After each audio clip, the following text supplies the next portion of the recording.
يا أيها المزمل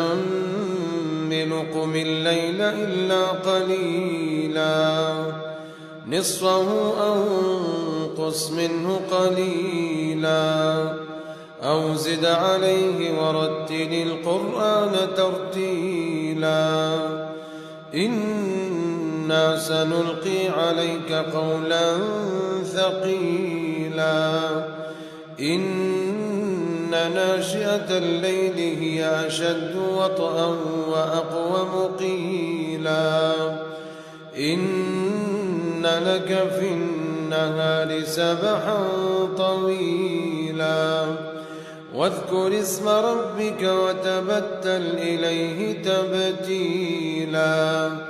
رب المشرق والمغرب